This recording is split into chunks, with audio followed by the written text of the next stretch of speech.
Good morning students. मैं doctor Harish Kumar, associate professor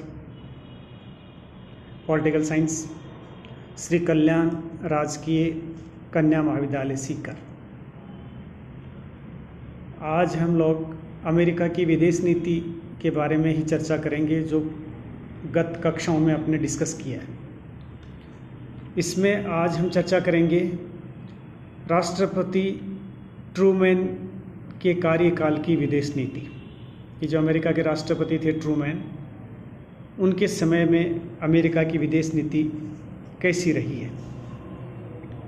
second world war के just बाद Trueman ने अपना कार्यकाल संभाला था।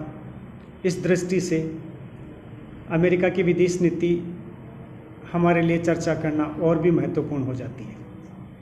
अमेरिका के राष्ट्रपति रूजवेल्ट ने द्वितीय विश्वयुद्धकालीन विदेश नीति का संचालन किया था। वर्ष 1945 में अमेरिका के राष्ट्रपति पद पर ट्रूमैन चुने जाने के बाद उन्होंने जो विदेश नीति का संचालन किया वो इस प्रकार था। सबसे पहले जो कि अमेरिका की विदेश नीति में प्रारंभ से ही बात चली आ रही थी वो थी रूस का विरोध। रूस पर निगरानी एवं नियंत्रण रखने के लिए अमेरिका ने पूरा प्रयास किया।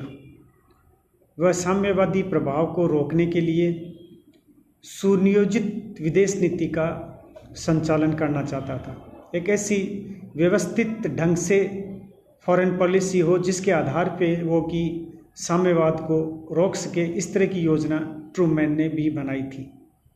लेकिन रूस के विरोध के कारण ये संभव नहीं हो पाया।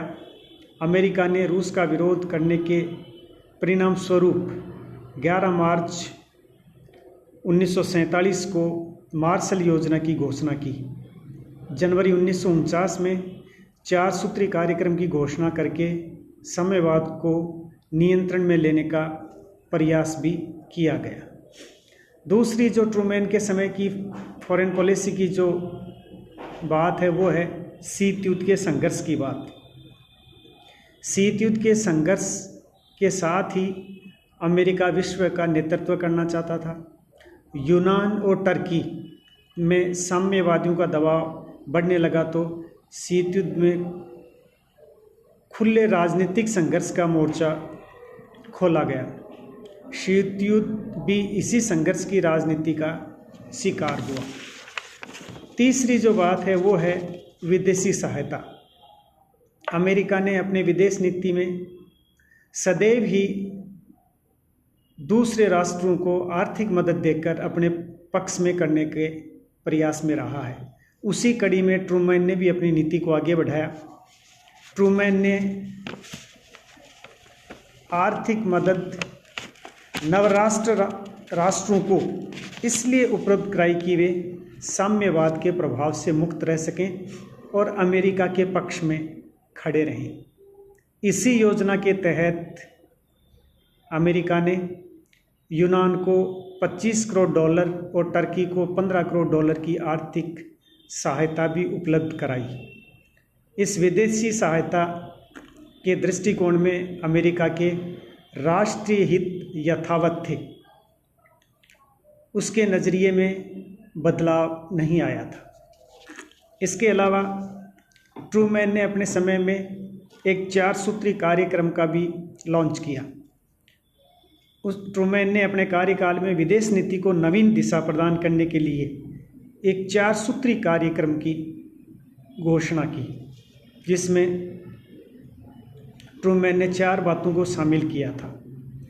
उसमें पहली बात थी यूएनओ में अमेरिका को पूर्ण समर्थन दिलाना। यूएनओ एक ऐसा इंटरनेशनल लेवल का ऑर्गेनाइजेशन है जिसके अंदर वो अपना दबदबा बनाए रखना चाहता था और वो ज़्यादा से ज़्यादा राष्ट्रों को अपने पक्ष में करके यूएनओ में वो अपने फेवर में उन कंट्रीज़ को, उन देशों को करना चाहता था। दूसरी जो 4 सूत्री कार्यक्रम की बात थी वो थी आर्थिक पुनर्निर्माण की गतिविधियों को यथावत रखना। जो भी आर्थिक मदद दी जा रही थी अमेरिका द्वारा वो यथावत चलती रहे। तीसरी उनके कार्यक्रम की बात थी आक्रमण के लिए राष्ट्रों को संगठित करना। कि किसी भी राष्ट्र के साथ अगर विशेष रूप से उसकी टकराट वो रूस के साथ थी, उससे अगर युद्ध करना पड़े तो सारे राष्ट्र जो जिनको कि वो आर्थिक मदद दे रहा है वो राष्ट्र उनके साथ जुड़ें। और 4 सूत्री कार्यक्रम की अंतिम जो बात थी वो थी पिछड़े हुए राष्ट्रों को तकनीकी हस्तांतरण कर विकसित करना। जो भी कंट्रीज़ की स्टेजेस एक अविकसित होते हैं, एक विकसित होते हैं, एक विकासशील होते हैं। तो जो पिछड़े हुए कंट्रीज़ थे उनको टेक्नोलॉजी वो ट्रांसफ़र करके उनको भी वो विकसित करना चाहता था। अंतिम जो ट्रूमैन की विदेश नीति की अपन बात करें तो वो है खुले संघर्ष की नीति। ट्रूमैन कार्यकाल में 1956 में उत्तरी कोरिया ने दक्षिणी कोरिया पर आक्रमण किया, जिससे प्रभावित होकर अमेरिका की विदेश नीति खुले संघर्ष के रूप में हमारे सामने आई। अब यहाँ सैनिक संगठनों से अलग हटकर राष्ट्रों के साथ संधि विशेष का आयोजन करके साम्यवाद को नियंत्रित करने का अमेरिका ने प्रयास किया।